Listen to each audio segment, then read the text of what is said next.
We've had marketing professionals who've joined us and seen how those skills they can use in the communities to engage with families. Yeah, all over the spectrum. But I think the one thing that they do have in common is that they're not musicians.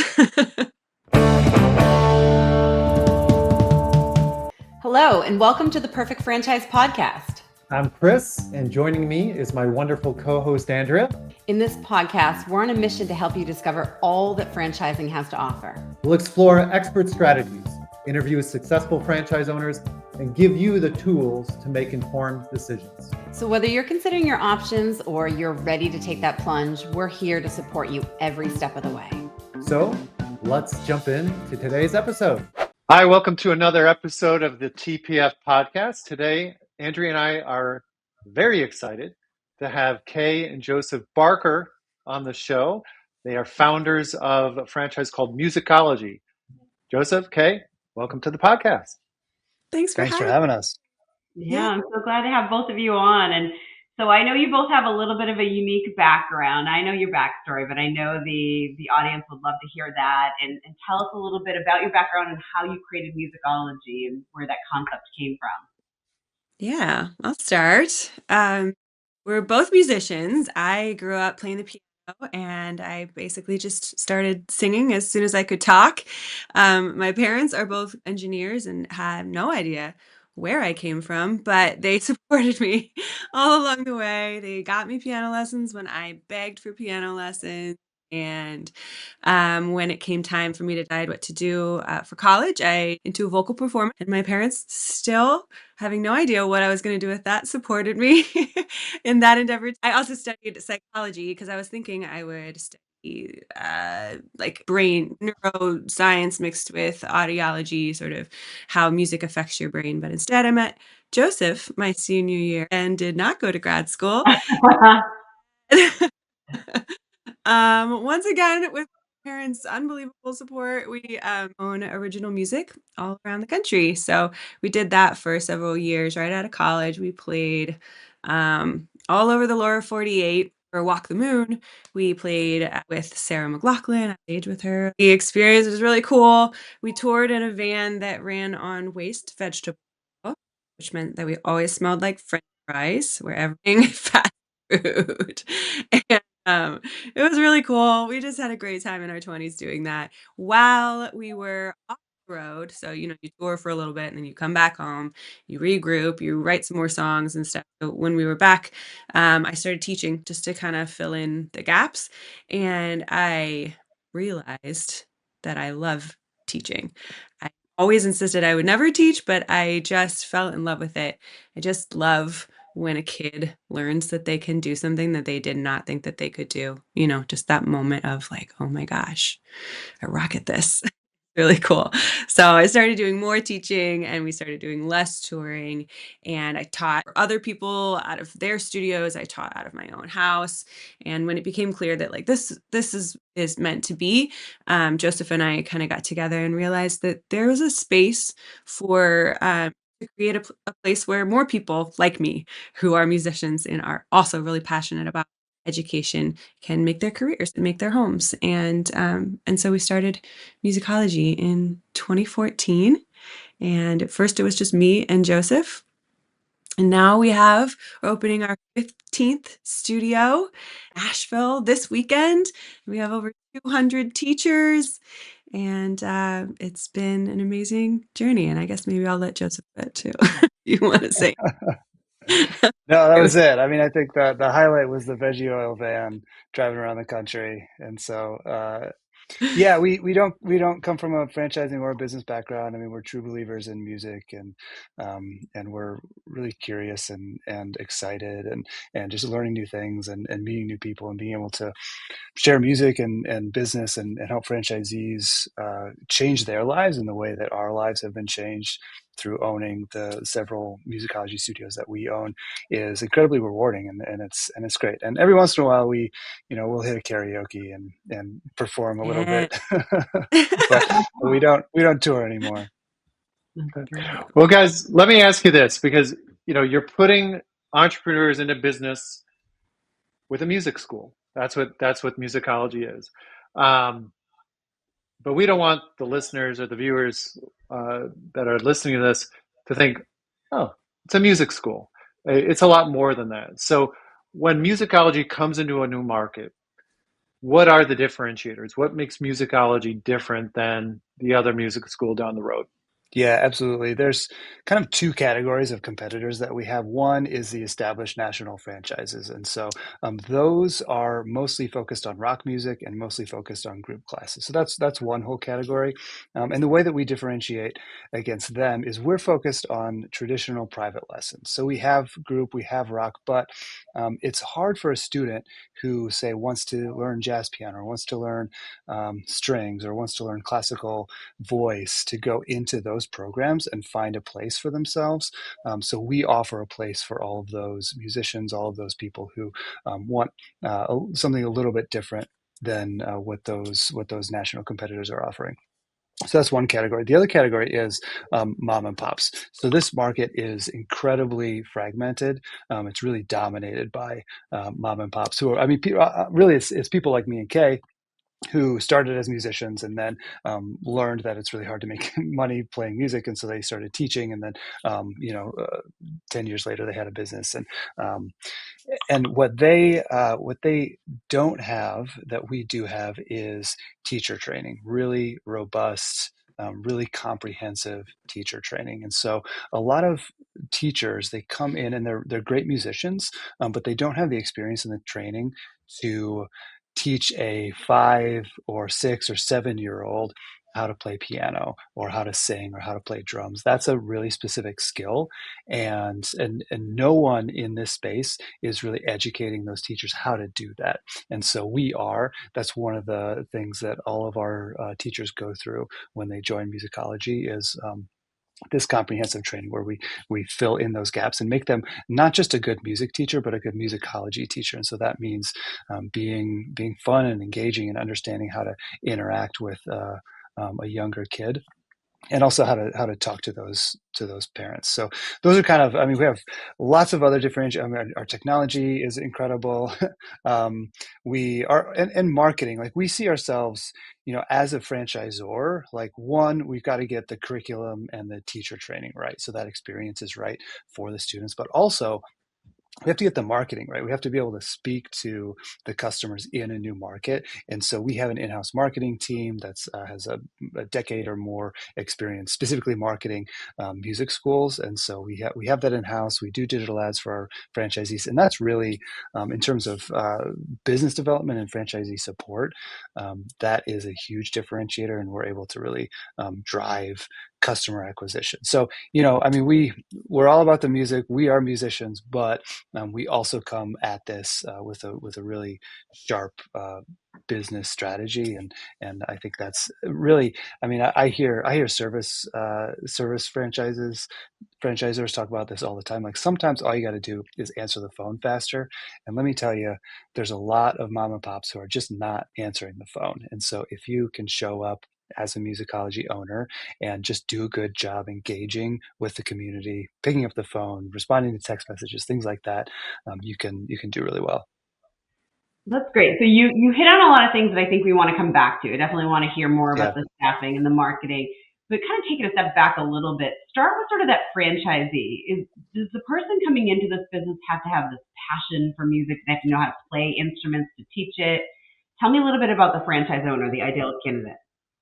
Yeah, I mean, the candidate is someone who's passionate about their community, passionate about families, about kids.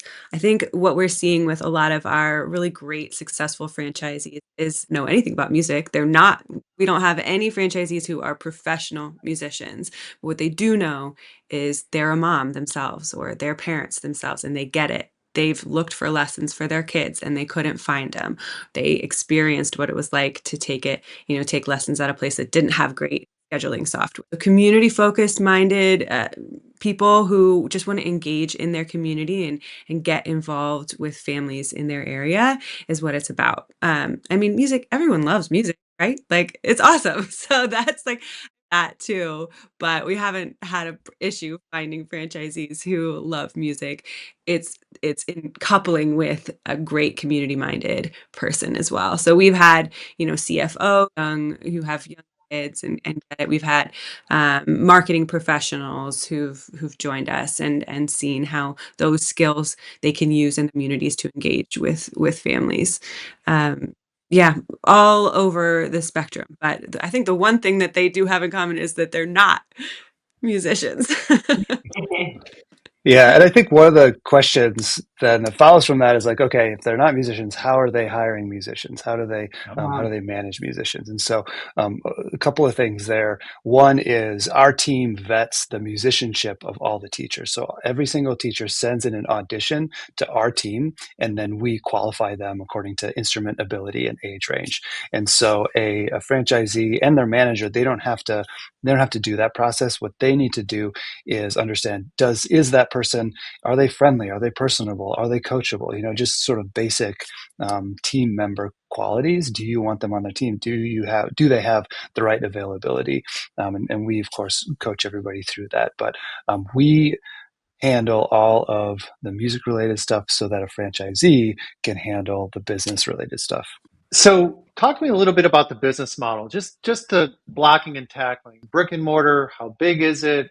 What kind of assistance do you offer in helping them uh, put that together? And also one of the things that I think I know about your model is that if I got it right, your franchisees they make most of their money on a weekly basis and in kind of a very specific window of time, which means Yep. that semi-absentee options are uh, opportunities are an option, right? So Yep. talk to me a little bit about that.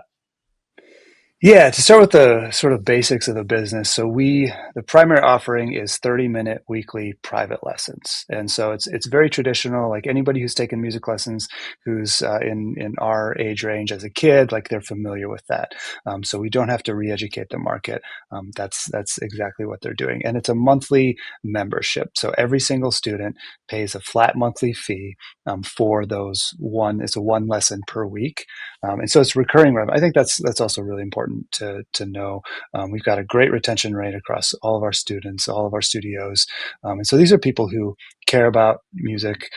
They care about their kids, and so they're willing to spend this monthly membership fee every single month, and they stick around for months and months, sometimes years and years. So that's the core of the business. It is brick and mortar, so we're neighborhood focused. So we want to be in a place where a lot of people live. So some of our studios in more densely populated areas, parents and students are walking to the studio after school.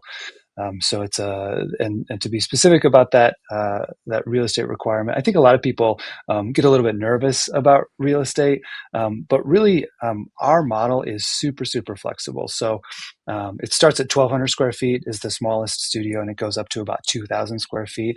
So it's in this really nice sweet spot range where there's a lot of properties available. The other thing is it doesn't have to be like a Whole Foods anchored strip center. It can be an office space. It can be a flex space, which is kind of around the corner behind an anchored center. It doesn't have to be that strip center.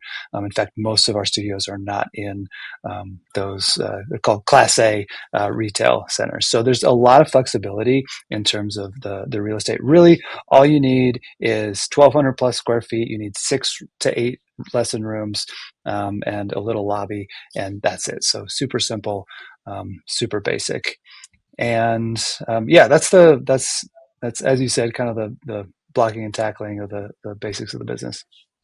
As far as the timing goes, so music lessons are typically kind of an after school thing or after work thing for our adult students. So your main hours of operation Thursday, 3 p.m. to 7 p.m. That's when of people who email or call are like, can I get in at 5 o'clock on Wednesday, please?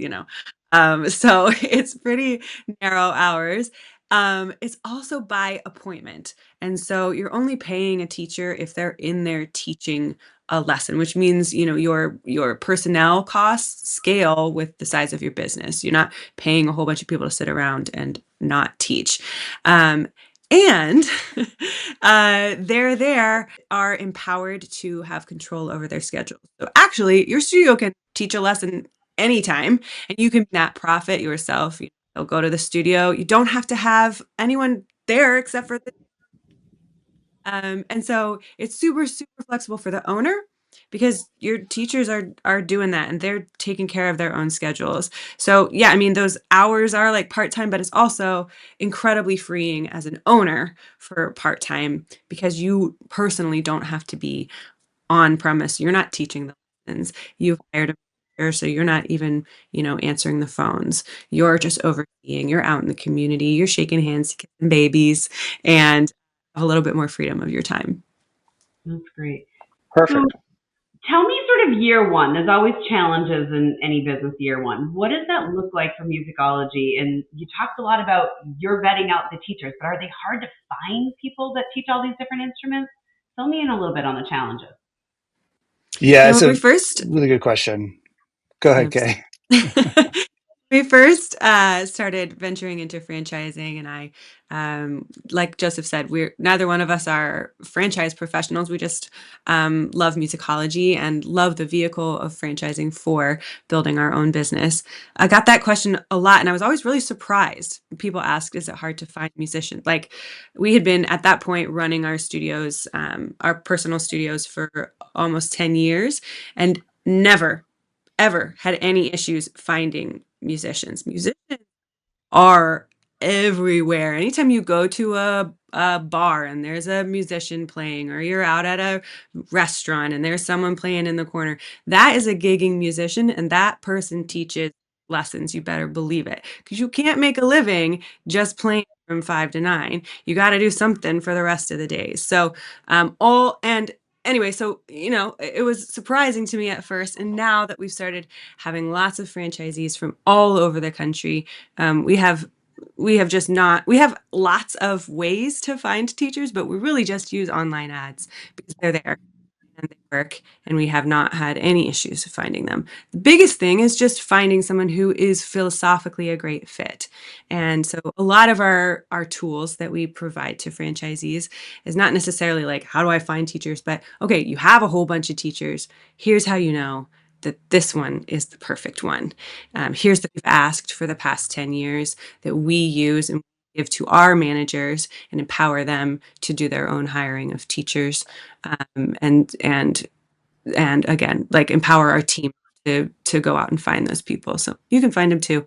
They're out there, and musicians are so excited to work for musicology. And I wanted a place that I felt excited to work, and we're continuing to build that. So yeah, we got them.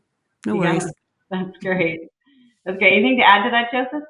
No, I think that's it. I mean, I think if someone's coming into this and really concerned about that aspect of it, it's really not a concern. I mean, there's plenty of challenges, especially year one, like you mentioned, in a business, but finding teachers right away hasn't been one of them.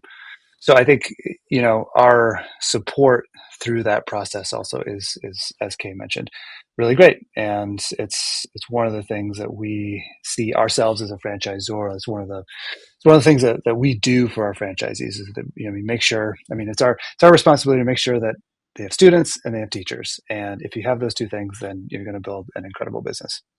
Yeah, that's I great. think what we're seeing with franchisees, like the first year of business, the challenges that they're facing are, I think, almost existential ones. You think about owning your seems like this great, amazing thing, and it totally is. But coming from corporate America, some of these people have, dreamed about this and never done it before. And here we are. And now you have to make a bajillion right now, and you have to find the right one and do all the economics, and it's just Yeah, like a billion hats. the It's typical. it's running your own business, and that's the part that Joseph and I really love the most, is coaching people, who have saved their lives to be able to, go out and build something for themselves, and helping them through that, helping them, you know, build a life that they want to live, and that involves musicology, but how do you structure your time, and how do you make sure that you're not working 1,000 hours a week? All of that stuff is challenging and exciting, but those are kind of the things that we spend a lot of our time with our franchisees coaching them through. Oh, that's great. Well, thank you both for coming on. I think this has been really great. I think any brand on our team, we always say anything that involves children, people really gravitate towards. I think this is one that you luck out because it has children and adults. It's anybody that's trying to learn music, but you're putting sort of that business side to it with the scheduling, the marketing. You're really finding how to vet these teachers, which is probably a concern that most clients have getting into this, and you're really helping them. And I think it's just a really great model and a simple one. The hours are great, and it's just a really, I think, impactful community business. So thank you so much for both of you coming on. So if you're thinking about franchising, remember that while there's no one size fits all, the perfect franchise for you is definitely out there. To explore your options, visit theperfectfranchise.com and click on Let's Talk to schedule a call to consultant on our team.